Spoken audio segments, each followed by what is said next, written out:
time you guys reported here till now, what have you learned about this offense or even just this team? Well, I like to use the phrase that we're still stacking bricks. I think this is the first week that all the guys are back. Chase, Deontay, Pat, and also me. So really all of us just getting that bond together and really just molding together and being ready for September 11th. I guess throughout this camp we learned that, there's going to be people coming down, with injuries or just, something might happen. So just got to make sure that the twos or whoever's behind got to be ready. And I think that they stepped up to the occasion this whole camp. Being at the preseason, they performed good. Even in camp, they've all performed good. So, you're always good as your weakest link, they say. So, I think we're in good shape right now.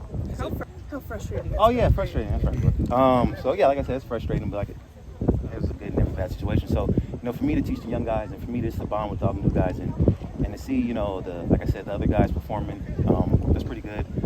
Me just learning more of the plays. So, I'm frustrated, but I gotta make the best of everything. Do you feel like you guys are behind as a first-team offense because of that at all, or do you feel like you've been able to catch up and get Mitch and everybody acclimated? No. I've been out probably the most. I've been out probably almost a camp. But even if I was in, I wouldn't be able to go live anyways because they're not gonna let me be live in practice. So, or even playing the preseason, I'm gonna play probably the last game. But for me, for the most part, it would just be me catching up. I think everybody else is pretty good. They already know what they're doing. So it's just me being ready, and that's something I can handle. So, Since the beginning of camp to now, what kind of growth have you seen in Mitch? Mitch grown a lot. He's got a good feel for everybody. He's been here. Obviously we've all been staying here. So for us to build that relationship with the team and for the receivers and get that bond, I think that Mitch, from when we first started, not that people didn't know how he was as a person. I think that we got a pretty good feel how he is and how he's going to provide for us. Who is Mitch as a person? What's he like? He's cool, man. He's a father. He loves his kid, man. So, for the most part, every time I talk to him, he always talk about his kid. He's always excited about it. So he's a loving guy, man. He's he's a competitor. I'll tell you that, man. That little baseball thing we had yesterday. He's a competitor. So that's what you want in a quarterback, though, man. You want a competitor, and that's what he is. What kind of growth have you seen from Kenny from where he started man. Kenny, to now? from even at rookie mini camps, OTAs, and now, you see him improving every step of the way. You see him going through his reads better. You see him feeling, he's taking more control. He's feeling more confident. And that's what he needs. He has the talent. He just needs that amount of confidence and really just the team to back him up and the guys to do it. So we're that for him.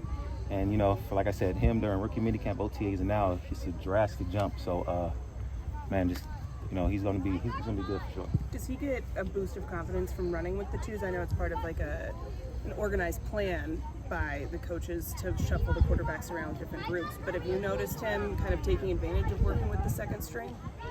I think he takes advantage of every opportunity he gets. I think that's what everybody should do because, the roster's not set yet. So just every opportunity you get, you got to make the most of it. And I think that's what he does best.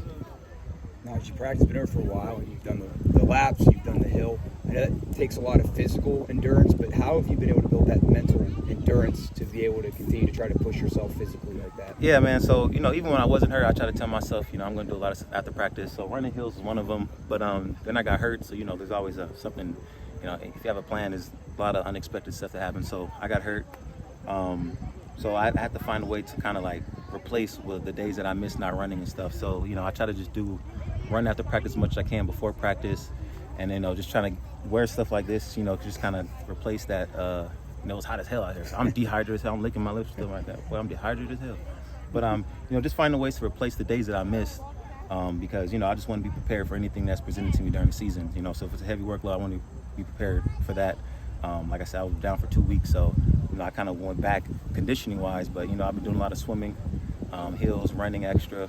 Even the plays, practice, I just finish all the way or just run back and forth. Any way I could just find a way to stay in shape. Have you seen the guys behind you? Have you seen them emerge? Yeah, all of them for sure. Yeah, all of them is all. They're good at their position. They're good at what they do. It's not my position to talk about who's going to be that person. I'm just trying to get back in shape. Najee, I know. Well, when you look at a guy like Jalen Warren, undrafted free agent rookie coming in, he's been carrying the football around. What about him have you seen in his growth, and how has he impressed you? I mean, Jalen came in here, like you said, he had to face all that adversity, for him to come in here and, he turned a lot of heads at camp. He surprised a lot of people.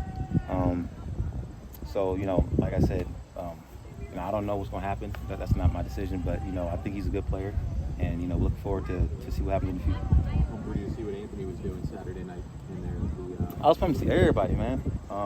He said he'd been waiting for, he's been working on it.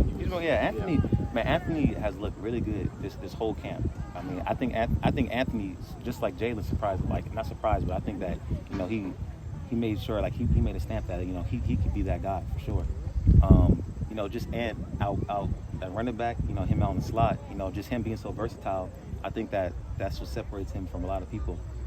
So, man, I even told him, man, you're doing a good ass job. You know what I mean? I think that's what makes me even do better. If I see the guys, competing and they're really trying their best to perform, I think that's what's good. I tell Jalen and everybody, I say don't practice to be the number 2 at all. Practice to take my spot. Mm-hmm. I tell him that all the time. You know what I mean? I tell Jalen that too. He's undrafted. I tell him, bro, don't come in here and thinking that you're gonna practice to be number 2. Try to practice to be number 1, because you're gonna make yourself better and me better. So, and doing this is making me better. So, man, like I said, everybody in the room is performing. Najee, I know that you're a historian in terms of a lot of running backs from the past. Walter Payton used to run hills like this. He was famous for that. When you're going through your training regimen, are there running backs that you've studied and just things that you've taken to try to implement to your conditioning and your training to make sure you're the best version of yourself? Yeah, man, I study a lot of running backs, man. Old school, new school, everybody. I there was a time that I stopped looking at highlights now and watched how they train. That's what really stood out for Adrian Peterson for me. That's why I started training with him in Houston. But just running the hills and just trying to find little things, I think that's just to make sure that I feel comfortable in performing. It's not so more of me looking at other people. It's more like making sure that I'm ready, to go. I didn't really think of the hills as Walter Payton or anything like that. I guess I was running some, and Mike T said, I forgot who did it here too, but I'm just trying to find a way to get better, man. So I look around. I was gonna run those hills, but the fans over there now. What are you practicing when you're doing that? Is it just a burst? Is it a fourth quarter mentality? Exactly. So a fourth quarter mentality. That's why I try to run 10 after practice. Just kind of have that, fourth quarter. Even if it go overtime, you can have that extra juice to go in the tank. It works on a lot of things. Picking up the knees and stuff like that, run through holes. And just obviously getting stronger in the legs and the thighs, because I'm a bigger back, so most of my hits are going to be lower. So just making sure that I'm ready for anything. You mentioned it earlier. Did you mix it up in that home run derby at all last night? I didn't go. Actually, I was doing interviews, so I missed it. Last 2. Ain't that crazy, right? Are you? Guess what I'm missing right now? Are you pumped to see the rookie show? Huh? You pumped to see the rookie show? That shit's tonight, ain't it? Oh no. It is. Tomorrow. Guess when it starts? Right now. Oh, Ain't get, that crazy? get over Guess there. why I'm missing it? Get over there. Because you Because I read Hills. Good job. Too many autographs.